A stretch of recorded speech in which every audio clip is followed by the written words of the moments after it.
Okay.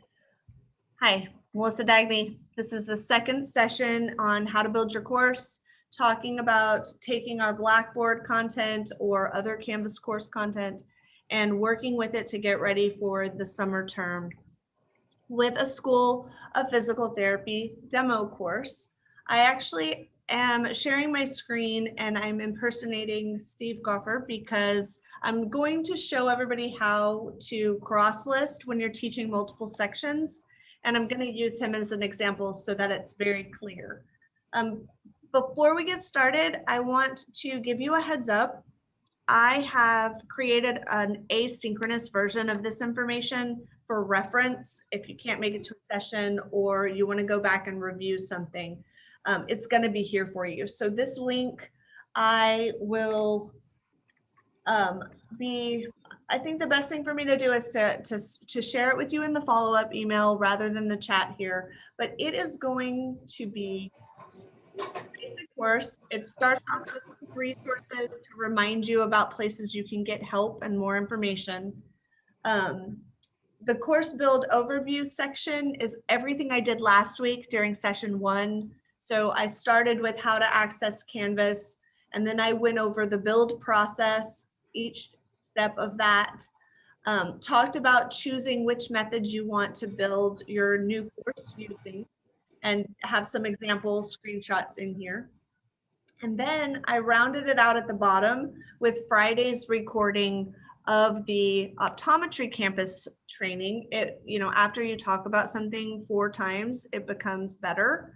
And so I put in the better video, but of course I shared with you the link to the SOPT from last Wednesday directly if you guys want to watch that one instead. So the next one talking about today is organizations and settings. And this topic is going to talk about some really important behind the scenes stuff that you need to know because you control how your course behaves. So you need to know how to take advantage of those options. You'll notice the rest of these say coming soon, and that's because like everybody, I am one step behind every single day and I have not finished those. So each week I am prepping for next week as fast as I can. So those will be developed out as I go along. So don't be alarmed if you're digging through and think, hey, the rest of this information. So I'm going to click on organizations and settings, and you're going to see it's just a checklist. I'm going to use this to walk us through today's topics. And then if you come back here, you'll be able to remind yourself of maybe what I said. You don't have to worry about taking notes as much if that's your thing. And then there's also links to get you to the step-by-step instruction for how to pull some of this stuff off if you're not working at the same time as I am right now. So if there's no questions about this introduction, I had this poll open. If you haven't answered, that's okay. It's really low stakes. Just I want basically ask this question because I want to capture anybody who's planning to clean up their entire Blackboard course. And I want to do that because it's a lot of work that I don't think anybody needs to really do. So I like the idea of asking everybody to share, and then that way I can sort of say, hey, well, there's an easier way and maybe revisit that.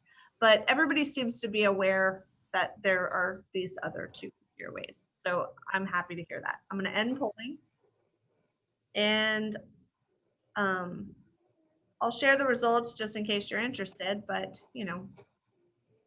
not a big deal. Okay.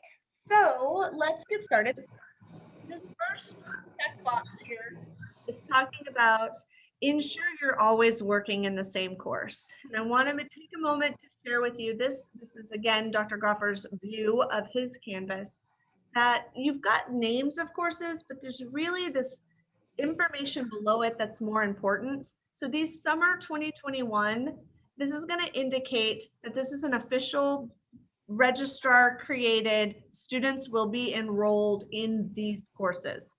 Down here, you've got summer 2020 Blackboard. Those are just the copies of your content that we brought over from summer 2020 before Blackboard goes away. So there is a difference. You want to make sure that you're in the right course. Once you go inside of a course, you also want to be really careful. And we want to be careful because if I can ask you, if y'all are muted, can you, let's see, let me see. Okay, I got a lot of feedback, so I've muted people. Basically, if you're in a course and you scroll down, they all look the same. It's very easy to open up 2 different courses and then copy and paste the wrong information into a different course you didn't mean to. And I like to make sure everybody's aware that copying and pasting information between the 2 for links, images, or documents, it doesn't really work, right? Your students have to be enrolled in both courses to be able to click between multiple Canvas courses. So copying and pasting accidentally in the wrong course is just going to create broken things for your students. So you want to make sure that you're in the right spot. So I am going to show you over here. If you can see, I'm working in my blueprint here. And I scroll down, and again, my name goes away. I don't know which course I'm in. They all look the same. If I'm in my Blackboard and I scroll down and I've been working on it, it may look very similar to another course. And so students love consistent look and feel, but it can be confusing for you. So make sure you're in the course you mean to be in. This second section here is talking about cross-listing. So for the pilot program, everyone had their courses cross-listed automatically, but UIW as a whole has determined that more faculty do not want to combine their cross-lists than do. And it's harder to manage the undoing of automatic cross lists than it is to put courses together manually. So the process is going to be done by the faculty. That's super easy. It's nothing to really worry about. It doesn't take long. You're basically going to open up both of your sections, or 13 sections if that's how many you have. However many you've got, you would open them. And I like to right click and click open in a new tab. And the reason I like to do that is because I can come over here, accomplish what I need to, but then get right back to where I was. So I've opened Steve's 2 courses. He's got 2 sections. And Steve, just clarify for me so that I don't break anything when I do this, that this section 1 is the parent course. It's the one you want to be in charge. Yes, he agrees. And so I am going to come down here to settings. And once my settings area loads, I get a second tab called sections. In sections, you'll see a link to go inside of section 1. And that's exactly what I'm going to do. I'm going to go into the first section. This course is going to become the parent that keeps all my content and lets me manage all my students in one spot. I'm going to say cross list on the right-hand side button. And then this window pops up. I don't have to really even read it. All I know is I need the code to get my other sections, and I can cheat and come copy the digits that are at the end of the URL in the other courses. So I'm just going to copy this 4967 and go back to where I was and then paste it right here. And it finds it for me, and I say this one, and then I say cross list this section. And it's going to process. And then I say, go back to course settings and go to sections, and voila, I now have 2 sections in one course. So I can close this one that I was grabbing that number from, and I can now close this one. And if I come back to Steve's dashboard, he will now see, I'm like, what are we looking at down at the bottom? I think, was it, hold on. And to refresh, patient client management 3 is now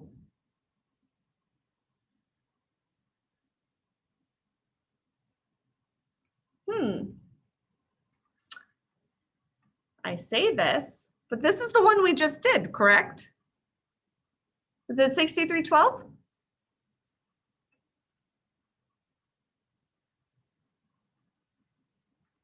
Just waiting.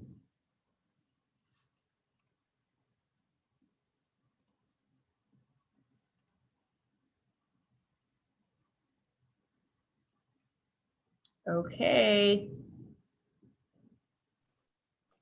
Dr. Goffer, I believe you're muted. Yes. So I was sorry, I was saying it was there, it was down lower. So is it 6312?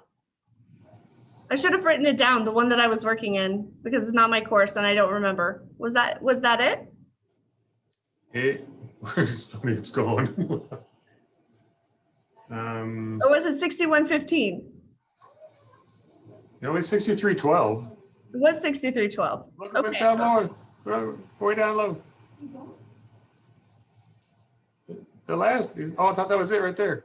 No. So 6312 is higher up. Keep going right there.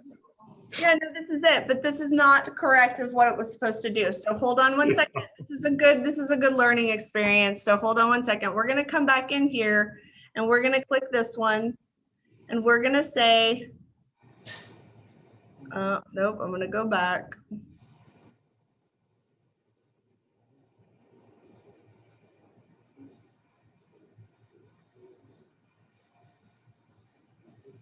So what's supposed to happen, and I've done this before, so the fact that it's not working is a little bit bizarre. It's Oh. supposed to create one course with these two sections, and then neither of them should say, it shouldn't say anything. It should not have a section anymore, but it's not working. So Well, I had it open. Does that matter? well, that's what I'm afraid, that me acting as you and you being in there and right, like we had too many variables going on. So I'm going to say stop and I'm going to get out of here, but don't worry, I still have access and I can fix it, but we'll keep going so we don't waste our hour. Just hold off on that course and let me fix it.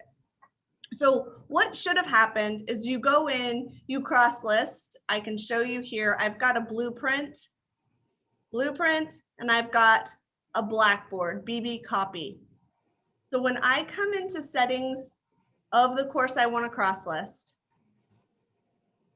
and I say sections, and I come to go inside this course section, and I say I want to cross list this section, I am likely supposed to have done maybe the opposite. So if I grab this one, copy, paste it here.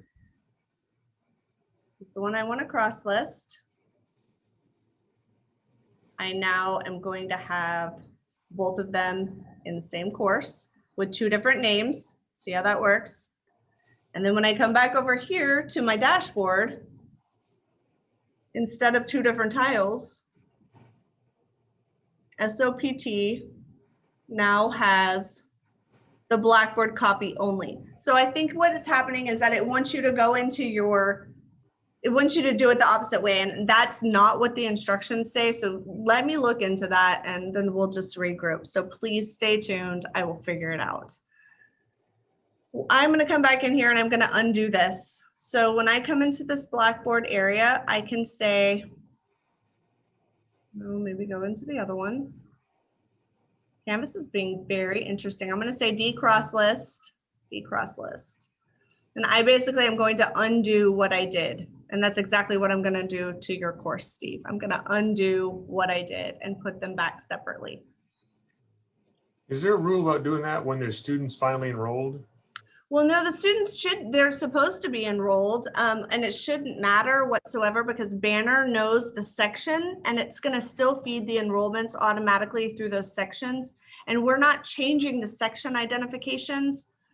We're just combining them into one place. So theoretically, it's all supposed to work beautifully. And I just don't understand why it's acting a little squirrely today. But again, this is the second thing I've run into today, so I'm not surprised.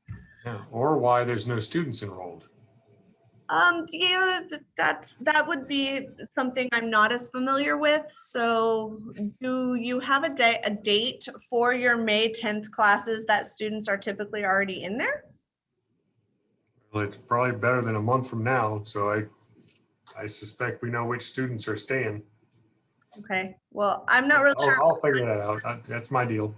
Yeah, and of course, the registrar obviously is gonna push that through Banner, so I would expect that somebody does handle that. Okay, So cross-listing, I'm definitely going to be sending out information about that in detail. I'm working on the email already. It will also be in this resource area so that we will make sure that it's working properly and super simple. Before you get started working on your Blackboard course, this copy is all of your stuff from Blackboard that you've been using forever. And just in case you delete something or make a change that you really want to get back, I highly recommend coming to your settings area and making a backup. It's as simple as clicking export course content and then create export. You let this process run and it will sit here as a link for 30 days. You'll be able to download that link and basically restore all of this content into an empty Canvas course if you make a change that you accidentally didn't want. So just letting this happen, it's a good best practice. I want to make sure everybody knows.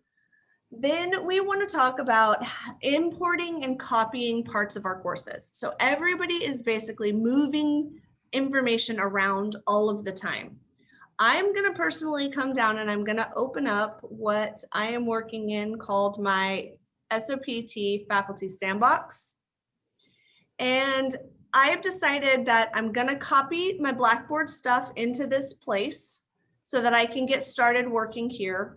And that is going to be as easy as going to settings, importing course content, and then I'm going to select copy a Canvas course.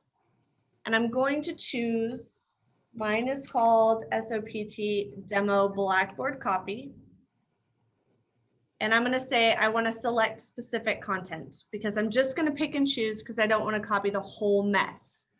That's going to pop up another red button, and those red buttons are always the action buttons. I'm going to select that, and then I get this pop-up that I get to choose everything I want to copy, pick and choose. So in here, I want to take my course settings. I want to, I want to take my syllabus body, and this is just in case, don't necessarily need it all. But when I look at my 46 modules, I know that there's going to be a bunch of I want to take about my instructors, my weeks, my asynchronous and synchronous activities. I've got multiple of the same ones, and that's because in Blackboard, when you made a copy of your course, it put a copy within the copy within the copy. So you're going to have duplicates, triplicates, sometimes even more of the exact same information. And it's really just all trash. You don't need it. So I'm only going to take what I actually need. And I'm going to sit and go down this and take some time because it's going to be a lot easier than working within the whole mess in one place. So I know some of this stuff, the plagiarism checker, templates, how to create announcements, how to create an introduction. All of this is basically tutorial resources that were put into your Blackboard course to be helpful, and they're completely useless in Canvas. So you don't need any of them and you can just skip right over. All of this stuff, don't need any of it. So that's all the modules that I want. Now, I'm gonna wanna do this process carefully for all of my areas, but I don't have to do it all at once. I can say select content and I can let that run and I can do the process again tomorrow, or maybe I want to wait and after dinner, I'm going to come back and I'm going to do a little bit more work. And it's really just repeating the same process as many times as you need to. And you can come back and select more content. So I've got 460 files. I've got 248 pages. You can imagine this is a lot of stuff that I don't need at all whatsoever. So I'm going to want to make it a priority to really pick through the parts I need to take and leave behind the stuff I don't, because this is going to make everything else I do for the rest of this process that much easier. So you basically go through and you pick and choose. You can just note that you can copy your quizzes without having to copy your question banks. So if you didn't use question banks, You don't have to pick both of them, but if you did use question banks and there's some in here that you want to keep, absolutely check them off and grab those. I'm going to cancel this process and just talk about a couple of things going on in this space. So I made a course copy here and it completed with the green box around it. That means I had no issues. It worked perfectly. This one is orange because there are 2 issues, and then it tells you what they are. And if you click the link, I'm going to open in a new tab. Again, I do this all the time. Right click, open in a new tab so I can come back to where I was. Something is wrong in this area.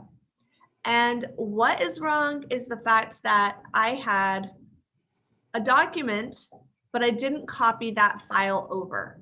So it's important to realize some things, like what's inside of a module, the daily objectives copied, but it had an attachment and I didn't copy this file, so now it's broken.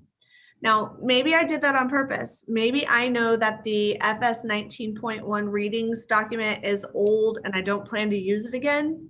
And I'm gonna come and put the new file in my course and I'm gonna fix that link. Maybe I just forgot and now I need to go back to my settings and I need to make sure that I capture that. So you've got some options there. Really knowing your course and knowing your content is going to make it a little bit easier for you to pick through than I would, because I'm not familiar with the material as well. So there are a lot of options here that I can copy stuff in. Now let's say I'm working in my academic course. In your academic course, it looks like this. There's some information already in the course. And let's say for whatever reason, you're building your course and you don't have this in your sandbox. So you want to have access to it, but you just don't have an academic course yet. Maybe you're building for fall. You can go to the Commons and you can pull it in. So in my sandbox, I can go to import. I'm going to go to the home. It's going to be import from Commons. And I can say in my search bar, I can look for the UIW Summer 2021 Blueprint, but I have it in here because I built it. So I can click this and I can import to my SOPT sandbox for my demo course. Import. And click this blue button. It did that. I can come back over. Did I click it? I don't think I did. SOPT. And I've successfully started that. So when I come back over to my sandbox area, it's going to have done what I asked it to do. And now I have the same information that the blueprint shell has over in my sandbox. So just so everyone knows, you have access to the Commons and you can grab that.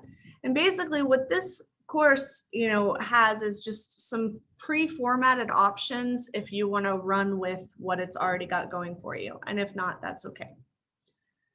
So I'm going to close my blueprint and I'm going to keep my Blackboard open just in case I need it.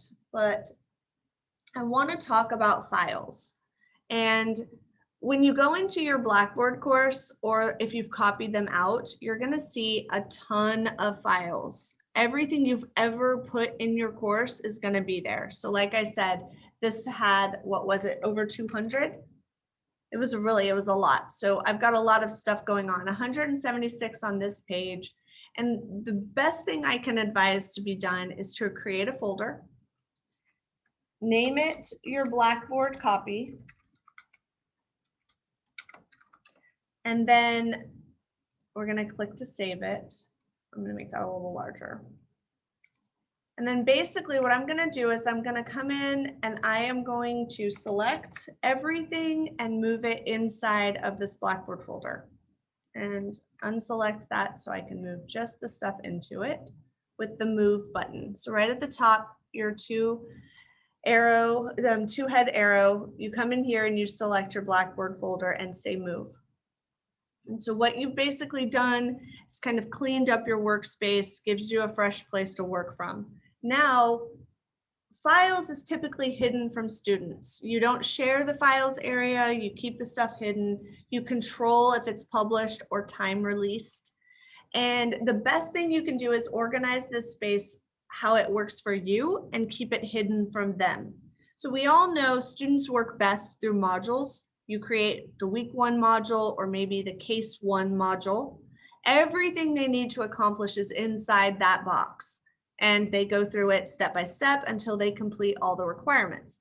But your file structure doesn't have to be organized the same way. And that's the beauty of how my brain processes information, yours may as well. I can create a folder that's called PowerPoints. And every PowerPoint I've got, I can search for by putting PPT inside the search bar.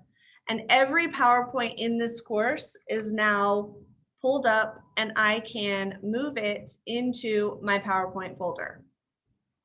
And then I can go back. It always gives you a success pop-up at the top of the page, but I can go back into my PowerPoints and I can look at what's kind of going on here. What do I need? What's, duplicates, what's old, outdated. I can come clean it up. So if you look closely, I've got a version 1 and then the original. That's from the copy into a copy into a copy. It can't have the same file name, so it adds a 1 and it just puts another. You don't need all of these. You can select and you can come up here and throw away the trash. So if you don't necessarily want to go through your files during the copy process, copy all your files over, and then it's easier to use the search and go through them here. You can do the same for videos. You can do the same for Word documents. Really, if you come back out to the top level, all the Word documents are going to be pulled up. And it really just helps if you get organized and make sure that you're got a system that works for you that you can keep up with. And there's a comment in the chat. Thanks, Cheryl, that it was an easy process for PCM2, but it does take a little time. It's true. I feel like it's time well invested though, right? Like it takes a little bit, but it's worth it to get yourself in a place that you can find your stuff. I do like to take a minute to talk about how to rename and replace. So if you need to rename a document, like let's say, for example, I am not going to make a change to this document. I need to come out of here. That's in my search. It won't let you make changes in the search.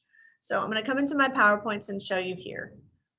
But let's say, for example, I'm coming down and we're no longer, maybe I want to change Dr. Jackson's name. Maybe somebody else is going to facilitate this year. That's okay. I can come in, I can rename it, and I can make this change. However, sometimes it will break the links in your course because you've changed a name.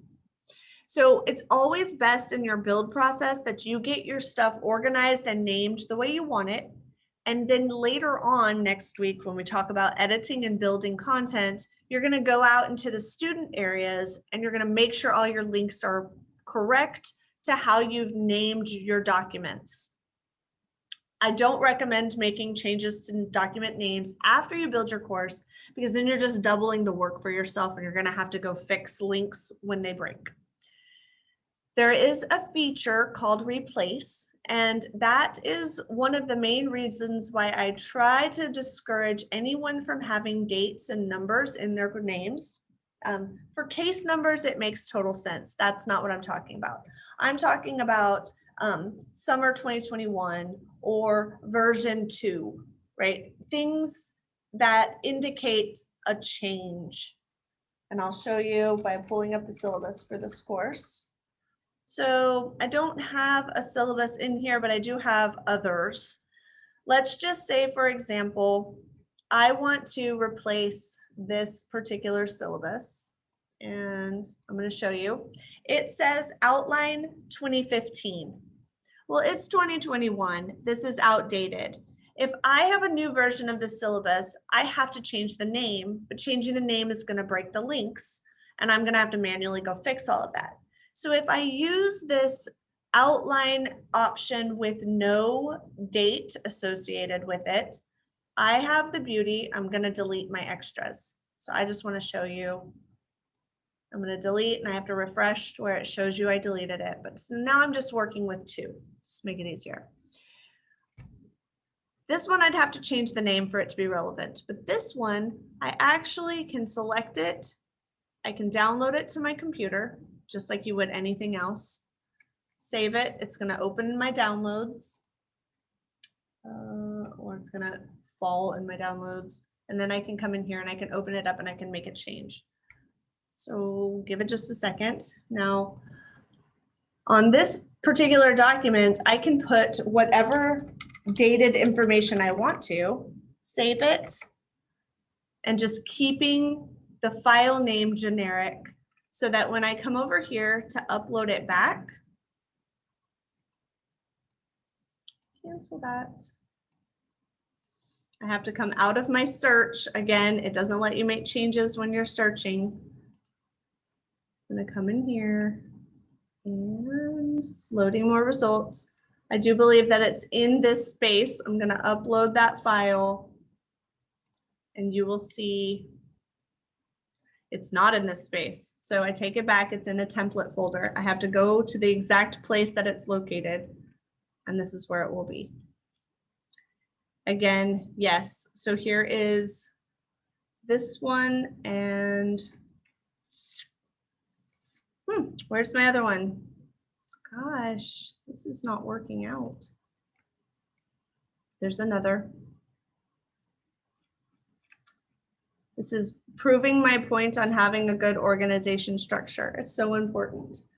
So this is going to be the other location. And again, my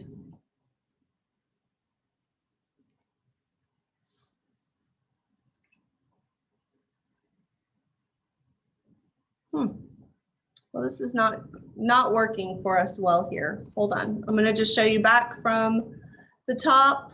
I've now uploaded it into my Blackboard course copy. It's down here at the bottom.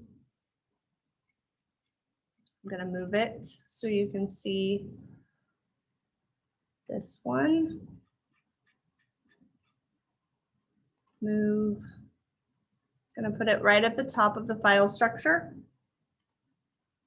And now my course has the syllabus. If I upload the same thing with the changes I made, it's going to pop up this. The whole point of all of that was to get this one little pop-up that I want to replace it. So you can do 15 different versions. As long as you don't change the file name, you use the replace button, it changes everywhere in your entire course that link is connected to. So might not be as big of a deal this year while you're building it, but next term that you teach the course, it's going to handle all of your updates for you from this file structure if you use the replace feature. So being aware of that and naming your files, something that is sustainable is very important. Any questions about that one? Usually people have questions about that one. Okay, so pretty much talking about all of this good stuff with files, but I do want to say there is the option, if you select a folder or a file, to control what happens. So you can manage access with this button right here. So a cloud with a little person in front of it. You can click this, or you can do the exact same thing by clicking the publish button for an item. Two ways to get to the same feature. Canvas is very comfortable with giving you multiple ways to do the same task. In here, you can publish, unpublish. You can have the option to give some people a link directly to the item, or you can control date and time availability. So you can set a date and you can set a closing date. This is really good for if you have test reviews, you want to wait until after a scheduled test. Maybe you don't want to release something until after class is finished for the week. You can always just manually set that. The link in your course will be there. Students will be able to click on it, but it will say access denied. This link is not available. Can you go back to that again in a second? That's been a pain for us. Can you go back to, if it's, so you can time release a file by doing the right click on the publish button, but what about a page? You can't do it with a page, can you? So you don't right click, you just left click on it to pull that up. So just make sure that's one option, but for a page, it functions completely different. I'm gonna open up the pages and give this a second. So when you work with pages, you're most likely not doing them outside of a module, and you would control how people access pages inside your module. That would really be the only way that you can decide that. The best way, I would say, like, we're talking about week 1, case 15. You could have another week 1 time release module with the things you don't want to release inside of it. And when you edit these, the lock until option is right here. So anything, pages, assignments, quizzes, any of the stuff that's inside that module that doesn't have a course navigation link to it would be locked until the date and time you selected. So that's one way you can control more so than a file.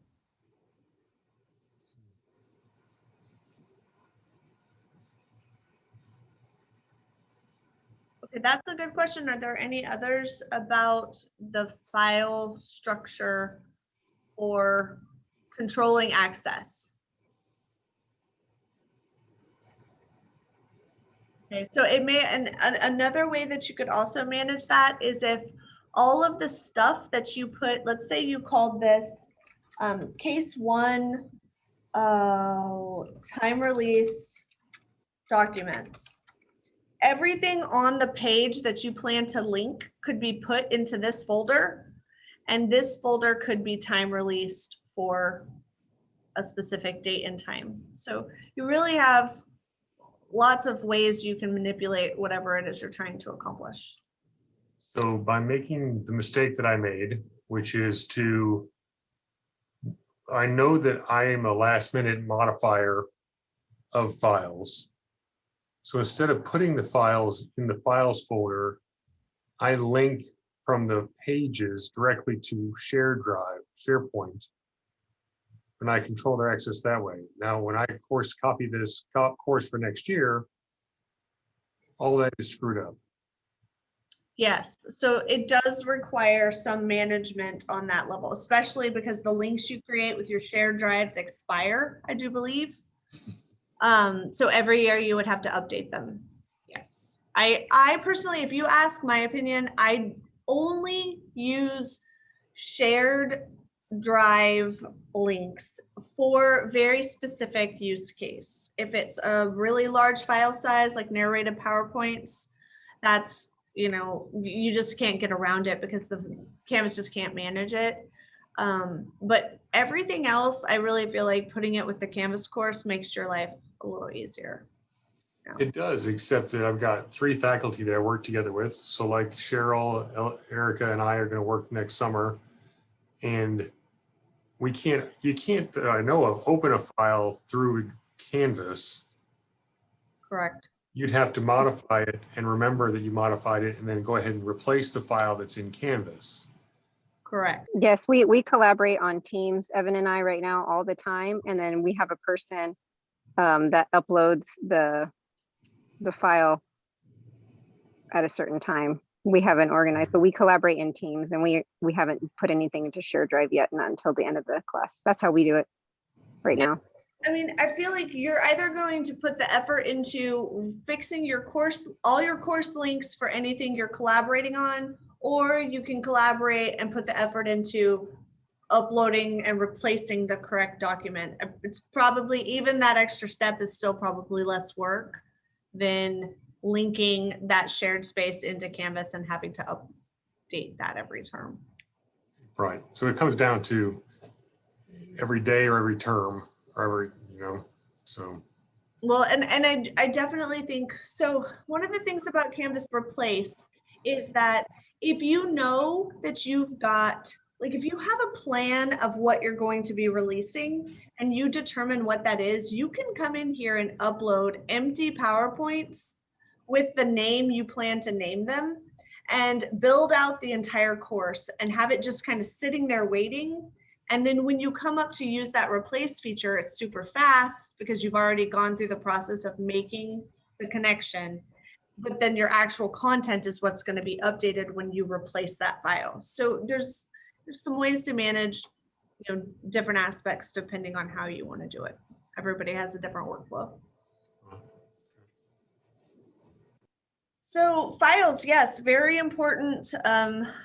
Lots of decisions being made. I do like to take a minute to talk about large files and video files. So in this online asynchronous option, I have 4 things outlined for your access, depending on what you're trying to do. So videos or large PowerPoints, you're not going to have enough course space in your 2 gig course in Canvas, and they're really just not going to function as well if you do put them in there. So I do say OneDrive for your narrated PowerPoints. However, being health professions, Echo 360 is a viable option. So if OneDrive is not working out for you, you can do PowerPoints in Echo 360. Now, John Miller is the system admin and contact for that system. So far, I have moved him forward on giving all of the health professions schools the integration with Canvas and setting up some training opportunities so that everyone can know how that works and can decide to use it for themselves or not. So that's definitely coming out very soon in the next couple of weeks.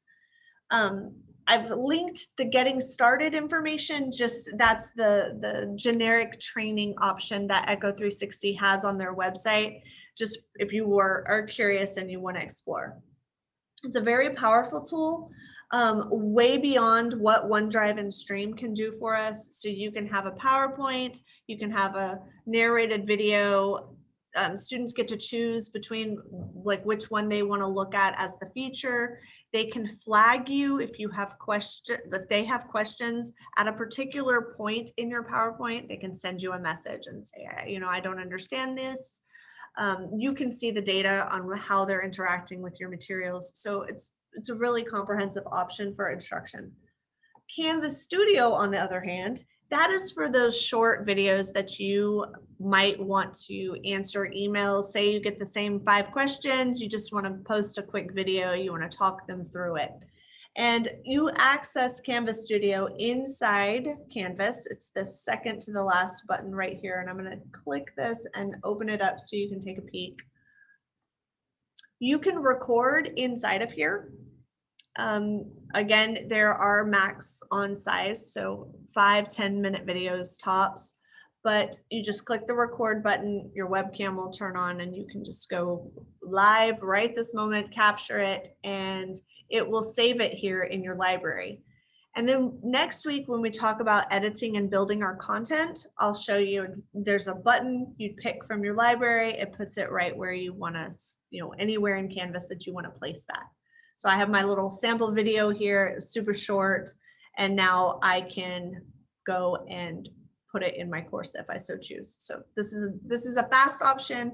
And then of course, Echo 360, Stream, and OneDrive are those more comprehensive choices. So I'd like to talk about organizing your pages. Just like your file structure, your pages area is going to probably need some attention, whether it's because there's not enough information on it or because maybe you're changing things for the next school year. But here's an example of what came over from Blackboard. There is a table of the checklist, and maybe this information is outdated because it's got dates. I'm going to need to fix all that manually, so I would have to edit and change.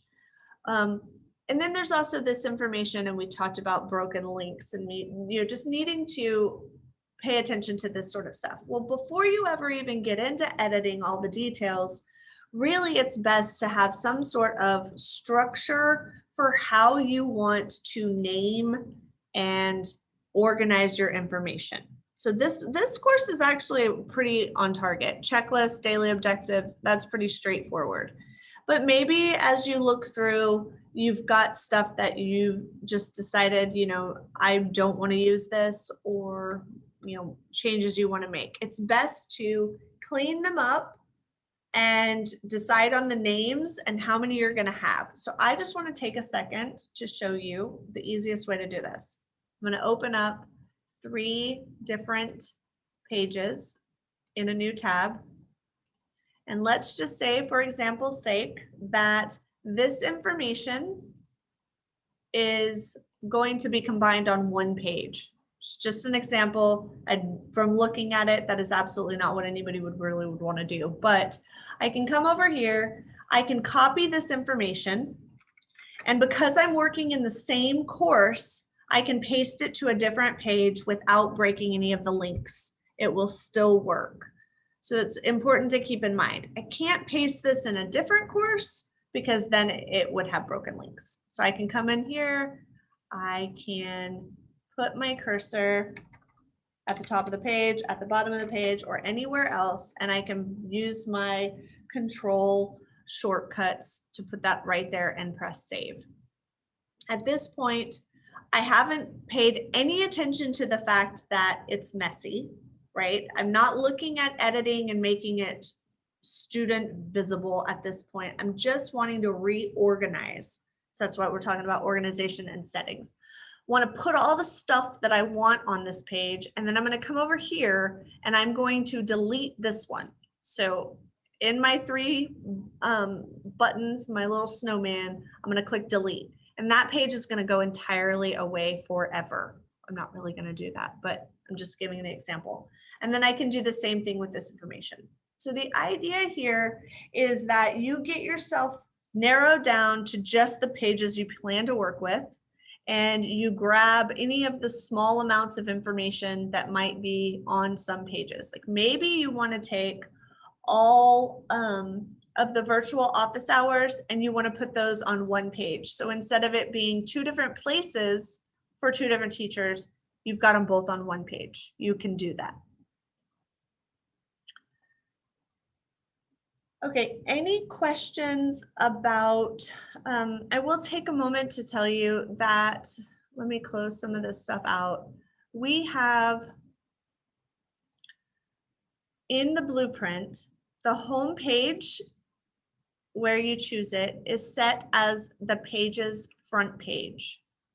Now, in order to have this option, you have to have a front page selected. So when you click view all pages, you can see as I scroll down, I've got front page tagged on this welcome. If I wanted, maybe I have a different one and I want to say use as front page, that would then create my home to be connected to that page here. So these are part of the ability to control the experience your students are seeing. So I'm going to put this back because I actually don't want them to just sign on and see information about the instructor. I want them to see the welcome. And so now, having done that, it's back to what it was. So you can choose your home page, and it does select only on pages the front page. So only one you can pick. And then I want to talk about settings. So this is really important and where you kind of get into the control. We talked about on the right-hand side how you can import and export and get stuff from the Commons. You can also reset and clear out your entire course, which I don't recommend you do. It will delete everything forever unless you've exported a package and downloaded it to your computer. Then you could technically use the reset and put it all back. There's going to be the option to choose an image. So if you look at my dashboard at the top here, I've got, this brain diagram. I've got a brick wall with some Post-its. These images are set right here by choosing an image. It's pretty straightforward. You can upload your own, or you can come over here and you can search a database of ones that are available. You can adjust the name of your courses. So I know PT, this is something you guys had this last semester, whether you want to use Roman numerals or numbers, right? Like that was a thing. Do you want to have letters, or do you want to have, you know, numeric symbols? It's totally up to you. You can make any changes you want here. Make sure if you make changes in this space, you do update your course details. This should really be called save course details because that's what it means. If you make changes here and you leave without updating, it does not save. So the course code, I would not change. I am an admin, so I probably am showing that it could be changed, but I do not believe that we will be able to change our course codes. Banner is using that to handle your enrollments, so we would want to leave that alone. You have the power to do a blueprint. A blueprint course is something that I have an example you can see. And you can come over here and take a peek at a blueprint. Any changes you make in a blueprint that are connected to another course get pushed to those other connected courses. So it's different than cross-listing.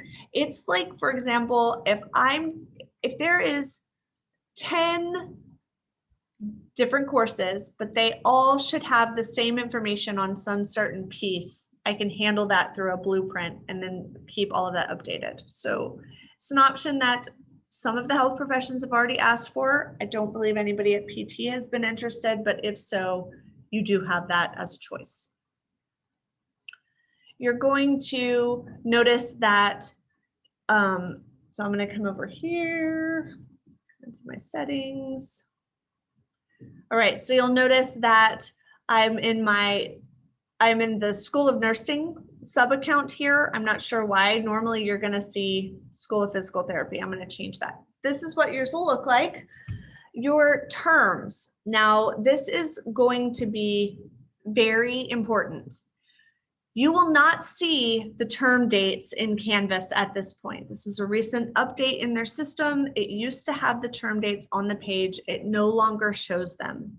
I'm about to send out communication to all faculty and leadership to let you know that this is set for the UIW academic calendar, not the School of Physical Therapy. So summer courses are scheduled to start May 17th. That is not when you start courses, and you're going to need to change this. So you would click course, and then you would select the date that you want your course to start. Officially, I do believe you start May 10th for the first summer session, but maybe you want to let students into the course on the 7th. You need to make that selection in this area. And then you're going to want to choose when the end of the course is going to occur. You have, And that's yep. That's like incredibly important, but also it's important to point out that that's not maliciousness or a lack of feature on Canvas' part. That traces back to the registrar's office and the Banner team in making those course and semester start and end dates kind of for an overall umbrella for the entire university and not taking this into effect. Yes. So we did not have this problem in spring because they chose to make it January 4th through whatever the end of the term is. This summer term, it's not the same. It's not going to work. We do have to take action. So you also get some additional choices to restrict students from viewing before or after. You just select these or unselect depending on what you want. You will have 2 gigabytes. We've already talked about, making sure large files are stored in some wiser places. Then you might want to enable a course grading scheme. So this is what's going to assign the letter grade based on what calculations you put in here. It's very easy to click the pencil button and come in and edit. You can delete if you don't want to have this many categories, and you can change the math here. So whatever your student's final grade in Their percentage would be, it will automatically know, oh, they got a 95, they get an A. And this is where you handle that. Then you have, I'm going to turn that off. You have some other choices that are less common that you can make your information public domain. Highly doubt you want to do that. You can change the format if you're doing an online, blended, or on-campus course if you want to specify. But the most important part is this little link down here at the bottom, more options. Here's where you're going to be able to control if your announcements show at the top of your homepage. You check this and then you select how many announcements, if that's how you want to manage your course, or you can leave it turned off if it's not.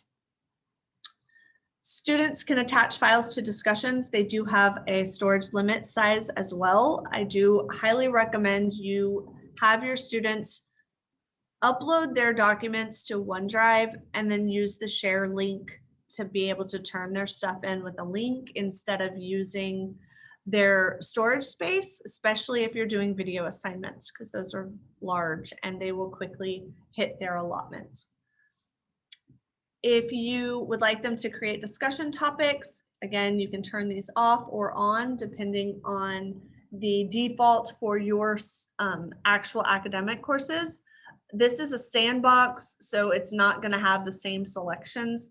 I want to point out hiding the totals for student grades. This is important. I had a nursing faculty call me yesterday and say, my student says they can't see their final grades. Why? And I said, well, you probably have a checkbox in your more options of your settings. Sure enough, she had, several courses she's teaching and one had it checked. So those students couldn't see. And then hiding the grade distribution graphs. So every time you give students a quiz or an assignment and give grades, they can see the distribution across the course for all the people who are in the course. So if you don't want them to have that type of data, then make sure you hide that. If you make announcements and you don't want them to be able to comment, definitely come put a check. And then this last one here, only teachers can edit pages by default. I like to leave it that way. If you're using your pages for content delivery, that's what it's for. If you're using a course where you just want to make it all a wiki style so everyone can come in and edit all the pages, you can, of course, change that setting. And I'm going to say update so that my stuff gets saved. And then I've got 4 extra tabs up here. We already talked about sections, and I am going to be sending out the just to remind everyone, I'm going to send out the term situation and the information on cross-listing in the same communication. So be looking for that. I'll put it high priority and try to make it come across as really important, because it is. But just to kind of help everybody out. If you can share the info with your friends, if I'm in your faculty meeting, the next one that comes up, I'll definitely be raising awareness because I want everybody to know. But navigation, this is going to be where you control the course menu. Whatever is up here at the top, your students can access. Whatever's at the bottom is hidden. Anytime you drag and drop to make these changes, make sure you scroll down and click save or you will lose your work. The apps and feature options, this is more fun stuff. So external apps that the university has given access to everyone, they're already going to be installed for you. For example, the team is working right now on the visible body integration.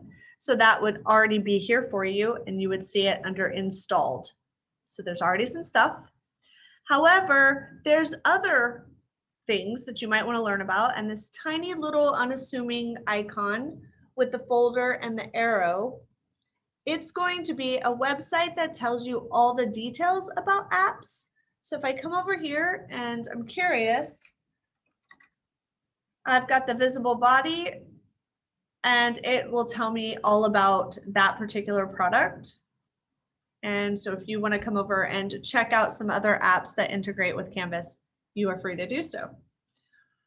Then the last one is the feature options. So if you're not familiar with Canvas at this point, definitely want to know that there is help because it is a very open community-based system, they share and everyone shares. So anytime that you have a question, it's probably in the Canvas guides or the community is talking about it online. So there's that support. But they also put feature options in this area to give you a chance to play with them before they decide to make them actual features or not. So just to give you an idea, this will change as they have new things that come out. So it's sort of a dynamic page and gives you some interesting options. You can just come read about whether or not you want to turn them on or leave them off. Totally under your control until they become actual features. And that is about it for settings. It's a lot. I feel like this session is crammed full of lots of things to talk about. And then we had a couple of kinks today, so that didn't help. But I am going to stop the recording and hang out with you guys to answer any questions you have if you have time.